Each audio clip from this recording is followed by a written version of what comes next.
Welcome to the Business Spotlight Series. I'm Rick Plaskett, a certified business and leadership coach here in Columbus, Ohio. Today I have with me Ross Youngs. He is the owner of Biosorcia as my guest today. And we're going to talk about his business and his unique journey.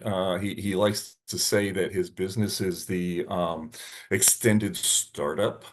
And I'll let him tell you a little bit more about that. But as you know, our Spotlight series here focuses in on business ownership, the challenges, the best practices, and shares a peek to what it's really like to build and operate a business today. If this is your first time on the channel, please be sure to like and subscribe. Make sure that you get those future notifications when we drop a new conversation just like this one today. So Ross, welcome and thank you for being here today. If you would give us a little background on yourself and Biosorcia, how you got to be where you are today. Terrific. Well, I appreciate it, Rick, and it is a pleasure to be here. So my journey really started a long time ago. I'm old. So what I would say is I got involved in the medical imaging world at a fairly young age, and then got into the video and optical disc world. And then by 1988, I went ahead and started my first company called Univenture, which went on and hit the Inc. 500 5 years in a row. It was a fast-growing optical video disc, compact disc world. We did specialty packaging, and virtually everyone on this podcast has seen or touched my product in their history, likely from AOL disc being distributed through the mail to opening up a computer and finding compact disc inside of there, to going to music stores or libraries and either buying or checking out disc products. We've probably had you touch our product at some point. And it was that adventure that really, excuse me, really had us look at where our future was going, because it was pretty obvious that the compact disc was going to be replaced by electronic distribution. And we had to decide, are we a packaging company? Are we a distribution of product company? What are we? And we ended up creating other products, one of them a direct mail product. So we decided we were a packaging company. And that direct mail product was Envy Pack. Many people have seen that in the mail. If you get mailings of high-end luxury items, think of luxury cars, vacations, travel, cruise lines, financial markets. Envy Pack is a product that's used to get a much higher response rate. We created the Unikeep, which is a injection molded package.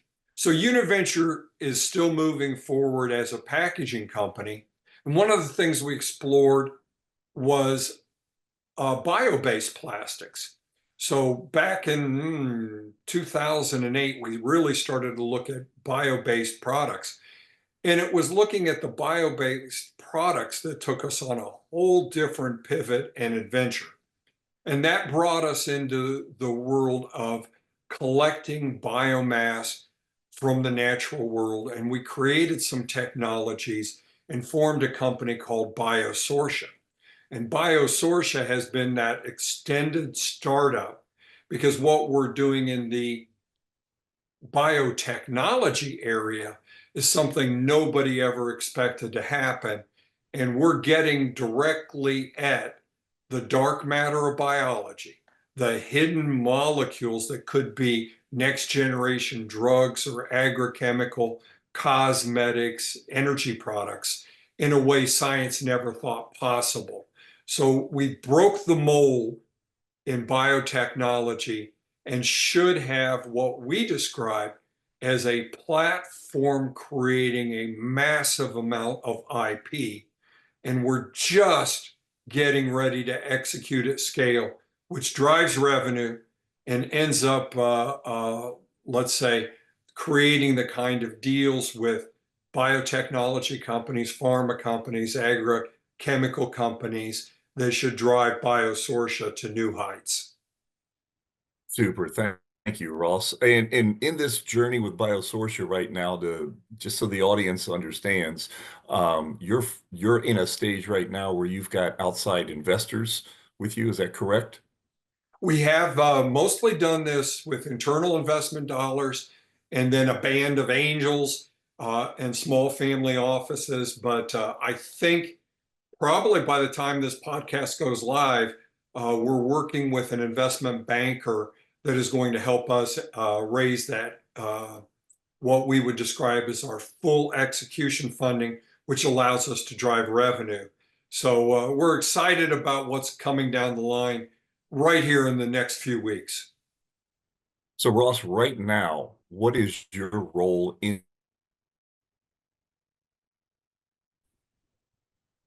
My role basically in the biotech company is to make sure we execute, that we have the vision, that we do the messaging. I'm the face of the company. I do a lot of BD, a lot of outreach. My contacts in the biotech world have exploded. I have nearly 18,000 contacts on my LinkedIn. A vast majority of those are definitely in the technology, biotechnology realm. So my whole focus is to move Biosortia forward and maintain, let's say, the culture that's needed to be a innovative, capable company that executes and serves customers. Of course, I still have a responsibility, more of an oversight responsibility in the company Univenture. And luckily, I have got a seasoned staff in place. Biosortia will be expanding, and hopefully we'll be able to put the right people in the right seats on the bus in that company in the very near future. So, if I understand you correctly, Ross, it sounds like your current role is really a whole lot on the business more than in the business. You've got the business in the background, but you, as you said, you're the face of the business and you're out building the relationships and the new customer base, the strategy and the planning. Is that correct? It's a startup. Biosortia is a startup with focus.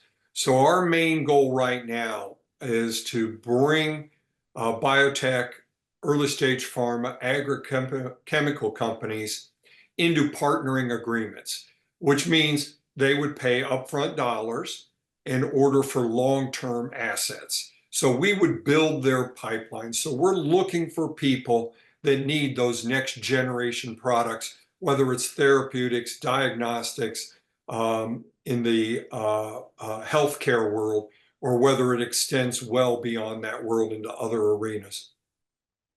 So, Ross, it sounds like Biosortia is really very, very unique. And if I could use the term market disruptor, sounds like that's what you're approaching and viewing in the future.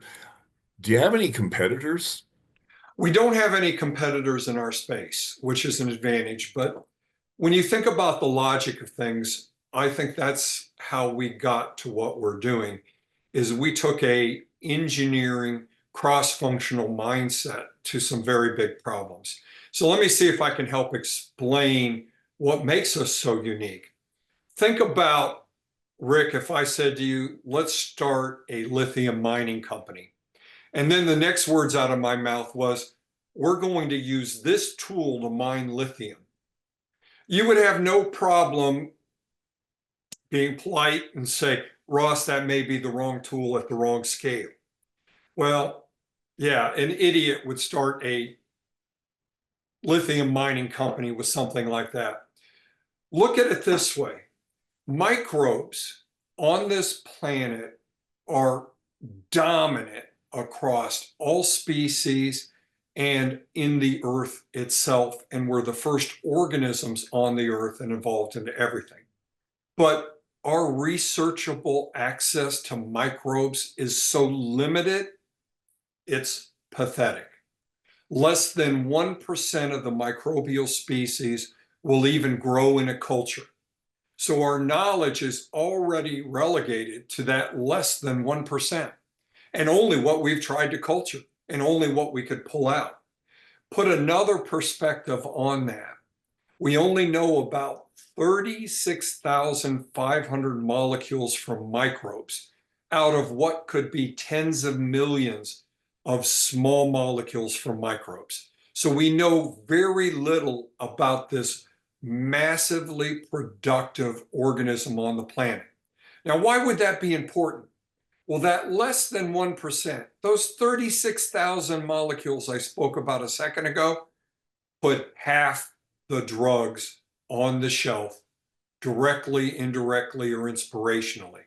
More than 10,000 drugs have their origins connected to microbes. Now, what if we could really explore those unexplored microbes? Do we do it the way science has been doing it with pipette size quantities, or let's call a large sample being 100 milliliters? Our approach isn't what has been traditionally done at lab benchtop. We are industrial scale microbiome mining, the most untapped, most productive drug-like molecules on the planet. And we don't do it at this scale. We do it at a scale that is 200 million times this quantity. The reality for anybody ever exploring that, sure, they've gone to water and wastewater plants and collected sludge, but that's what they've looked at, is the decomposition material, not the living, breathing microbiomes and the chemistry they produce. Our focus is living, breathing microbiomes wherever they exist on the planet, because everywhere they exist on the planet, all their origins connect, and it massively connects to the human microbiome by over 73% genes and chemistry. So we can figure out what's unseeable in the human by looking at microbiomes that are not in the human. And everything I just described to you is an approach that has never been taken by anybody on the planet, except for biosorption. We have Wow. that first mover advantage. Wow, that's awesome. With that first mover, with that science and chemistry and biology all as a barrier to entry for your competitors, as you move forward, looking at the business of where you are and where you want to be, what would you say your business focus is in 2025? And then maybe what's the next two phases after that? Yeah, it is meet the need of the customers. So we want to be the NVIDIA, we want to be the Google, we want to be the provider of something that others can't get. We don't want them to go working with Biosortia to find molecules to fill their pipeline is hard. We want them to go, it's brilliant to work with Biosortia. They brought us molecules that can expand our pipeline, create cures, create treatments that we never thought of. Now, remember earlier when I said 36,500 is the entire history of mankind's discoveries? Working with Los Alamos National Lab, which I think is a highly respected organization, we were able to process one of our recoveries, and we found 73,000 new microbial small molecules science has never seen. Now, think about that. 50% of the drugs on the shelf came from 36,000, and we've just, in one execution of our technology, added 73,000 molecules to that list. Now, what is in those 73,000? That's what execution allows us to figure out. Is there $1 billion drug? Is there $20 billion drugs? What is it that we're going to find that impact humanity and do very good things for human prospects moving forward? Yeah, you know, Ross, I can see your excitement. I can see and feel your passion as you describe what you're capable of doing and what the future could look like. As the driver of this whole vision, What's been your approach to setting goals for the rest of your team and for the rest of your network? What approach to helping them to see what are the milestones or the way stations as we go forward into this venture? Yeah, I've described a startup very differently than a mature business. And it's interesting because I get to run both. But I also was the originator of a company that went from one person that was bootstrapped. So I'm not naive about what it really takes to do a startup. So I've always used a startup as a kind of a recognition that it's very close to the physics principle of chaos. And people could say, well, you shouldn't have chaos in a startup. I believe you should have chaos in a Mhm. startup because what happens is the most important things move to the top of the list and get dealt with. And if other important things emerge, the staff and the people work extra hours, extra time, extra effort to solve those things. It's not your established smooth flow, arrive at 8, leave at 5 type of company. It is chaotic and it is continual evolution of the plan and execution. Ultimately, the goal is to shift from chaotic to organized, functional, productive.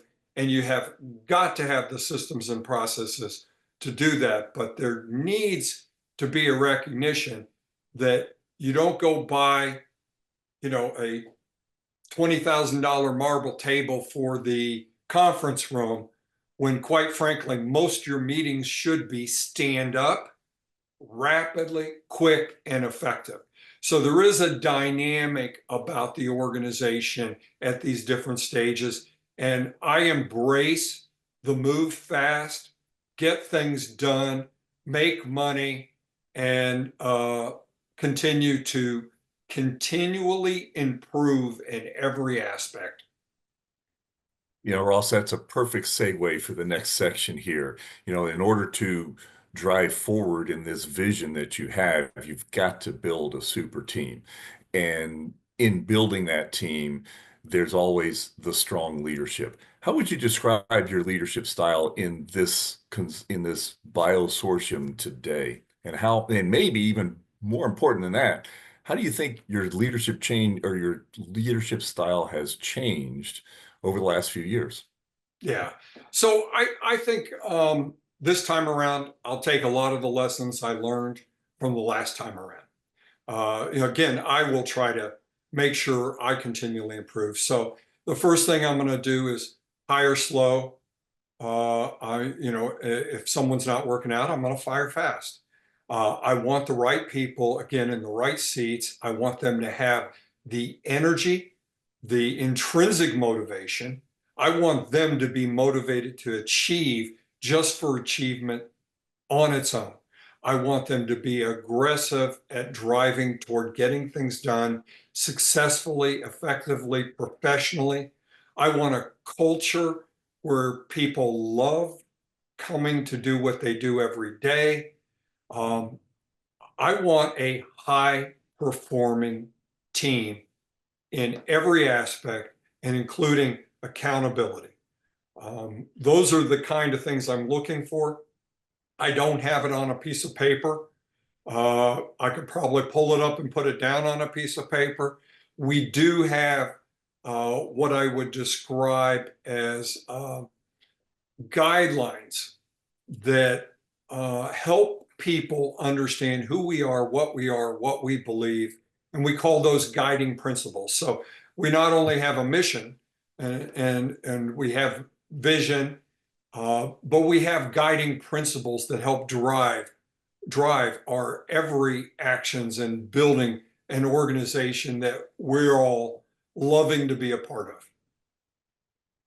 With that, Ross, Are there many leaders being developed inside of your team for the next phase of where you're going to?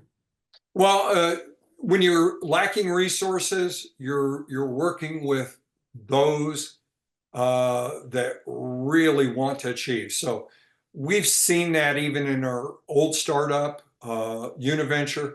We've got people that came in, believe it or not, with their 4-year degree that worked a piece of equipment.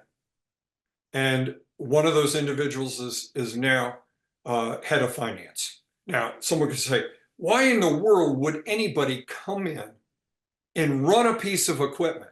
Well, guess what? They not only ran the piece of equipment, then they ended up doing purchasing. Then they ended up doing sales. Then they ended up doing marketing. Then they ended up doing operations. And now they're one of the top executives of the company. That is a combination of a long learned skill set, along with loyalty, determination, and fitting the culture. That's brilliant. Not everyone can do that. You do need to go find the right people, but you have got to make sure they're the right fit. You've got to make sure that you don't hire people that can't fit the culture. And we've done that. We've made mistakes where we've hired people that are a little too motivated about themselves. Technically, I guess that's called a self-actuator. Mhm. We avoid them at all costs today. They may be smart, they may be capable, but they're all about them. And you can't have a team and an organization where an individual is all about them. You know, Ross, you've actually described several years ago. I lived down in Atlanta, Chick-fil-A headquarters down there. Chick-fil-A would give tours to the great American public anytime you wanted to go in. And in one of those tours, I would bring my clients as business owners in to see and to ask questions of Chick-fil-A that they think they could apply to their own businesses. And one of the questions that came out was, how did they hire such great people that you see and interact with every time you go to Chick-fil-A? And we actually got taken up to Dan Cathy's office, and he himself gave us the answer of, we hire on character first, which is what you said was culture, chemistry second, of when I see the caller ID, is this somebody I really want to talk to or am I trying to avoid? And you mentioned that as well, hire fast or hire slow and fire fast. And then after both of those are filled, then you hire on their capability. So you and the chicken sandwich are one and one there in your thinking. You're simply using different terms for that. And I applaud you for that. Ross, what area, with your people and developing them going forward, what areas of training do you feel your people could use most in the next 6 months or maybe even in the next year? Yeah, so that's a really good question because that's always where do the gaps lie? Now, I will say, as Univenture shrank, and we call it uh, right sizing because I'd like to say that most of the people we had in the organization were really good quality people we wanted to work with a long time. But people retire, people get job opportunities. Uh, we shrank as a company. In fact, Univenture once had 300 people, and a lot of those were temporaries because there was one time we had to have 10 temporary firms. So we were experienced in running very large, extensive projects for customers. Ultimately, that company's down to 30 people. So we've got a great staff. Biosortia is just a handful of people. We're talking really 5 people total in the Biosortia realm. So the challenge for us going forward is not necessarily as much as developing people, because I think we are in a very lucky situation that those we have multi capabilities and a broad sense of responsibility, and they're going to be able to fit as we grow again. We expect both companies to grow. but I think we're also going to be positioned where we're going to be bringing people in. So that probably drives the question of if we bring people in, what skill level are they? How are we going to help them understand the culture? How are we going to integrate them into it to create the kind of accountability that's necessary in our organization? How are we going to continually, as you said, develop them to be who and where, even with the skills? And we think that typically, in our case, let's look at biosourcing. There's going to be a lot of technical skills that need to occur. So we're going to lean not only on vendors, but we have a massive connection with collaborators. And I'd mentioned Los Alamos National Lab, but UCSD, Ohio State, University of Michigan, Case Western Reserve, Ohio University. And then I've got the universities around almost the globe, but around the US that are ready to start working with us on our molecules. So we're in a situation where we're going to leverage some of the smartest people in the world to help us bring our team to do what they need to do. And our team members will fit our culture, be the kind of people we want to work with in the long term. So we'll want them to get the extend their existing education to achieve successes. Awesome. Awesome. Thank you so much, Ross. Hey, we've certainly covered a lot of ground in our conversation today. And for those of you who are watching, I highly, highly encourage you to save this and come back a few times and watch it again. Ross has given us a whole lot of great nuggets here of what the company is all about and how he got to where he is and how he's positioning for this next phase, which is taking it from the long-term startup to the full-fledged application. As we begin to wrap up today, Ross, I want to hit a section that I call rapid fire questions. This is a section where just want what's top of your mind, short answer. It's kind of like the ink blots that they show you, and you just tell me what's first on your mind. But this is always a fun part. I've found that many of the viewers have commented that they try to fast forward right to this section because it really shows who you are as a person. So, question number one, what would you say your key to success is? Determination, tenacity. Super. For all of the business owners out there, what's one piece of advice that you would give to them? I would tell them to leverage a network, whether it's your own network or it's a group you can reach into. I've been part of peer groups since '98, and that's a paid play to participate. And I probably paid for my MBA 6 times over by being in a group like this, but I find such incredible value from the experiences others go through. And it has easily, easily paid for itself time and time again. And I think that kind of continuing education for the executive, if you're not doing some kind of continuing education, if you're just relying on your board, if you're just relying on living your life, you're not doing your organization justice for your responsibility. You should be advancing dramatically as a person. And one of the best ways to do that is interacting with your peers or with your coaches in a way to do that.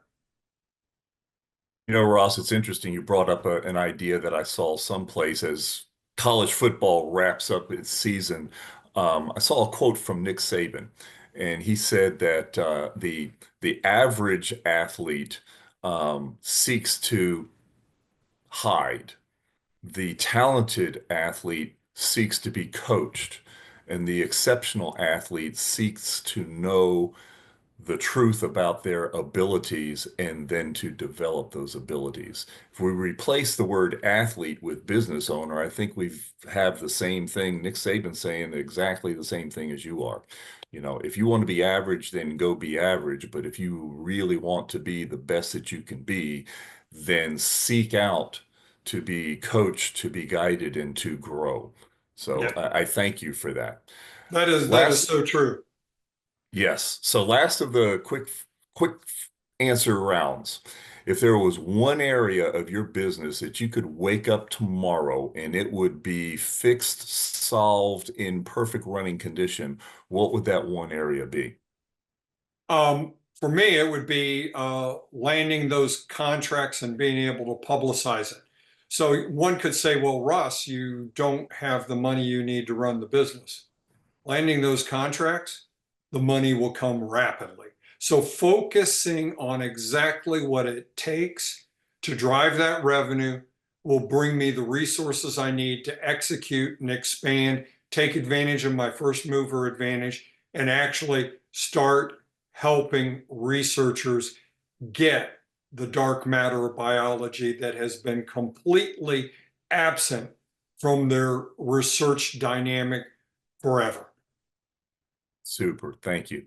Hey, listen, before we get to the final question of today, if our audience wants to get a hold of you or wants to get a hold of your company and learn more about what you do, how do you want them to I'm contact a you? I'm a active user of LinkedIn. So I have no problem with someone reaching out to me on LinkedIn. Um, I am particular about who I accept, but if somebody goes ahead and puts in a request to connect message that they are connecting through me because of Rick's podcast, then I'll automatically accept them. Super. Thank you so much. And thank you for the endorsement there. I really do appreciate that. So here's the last question of today. What's most inspiring to you, Ross? Right now, I think I'm a bit inspired by Elon Musk. So he has done the kind of things, and a lot of people may not recognize that entire story, but it hasn't been smooth as silk by any means. But he's got the energy, he's got the determination, he's got the vision. Um, if I had that kind of connection around what I'm trying to do with Biosortia, then we're going to impact the whole world. And what Elon doesn't even know yet is survival in space is going to depend on the molecular fingerprinting of microbes and microbiomes. But that's something yet the whole world has to learn. Many people don't know that because we've done a very poor job of keeping a isolated living system perpetual. I think you probably remember, they've done the bubbles on Earth where they put plants and people in there. They've always had to do outside interference. Well, microbes are so much more of an impact than we ever thought. And in the future, we'll understand that impact. Oh man. Yep. I can't wait for that. And I'm envisioning you and Elon Musk getting together someplace, maybe maybe adding in Sir Richard Branson and the three of you sitting on Necker Island coming up with what the future is going to be for the rest of us. Hey Ross, listen, thanks so much for joining us today and sharing your journey. And thank you to the audience for watching. If you don't think that Ross was inspiring today, then I guess you're not cut from the same cloth as I am because I'm going to sit back and watch this again and again. Folks, thanks for joining us today. Make it a great day and bye for now. Thank you. Thank you very much.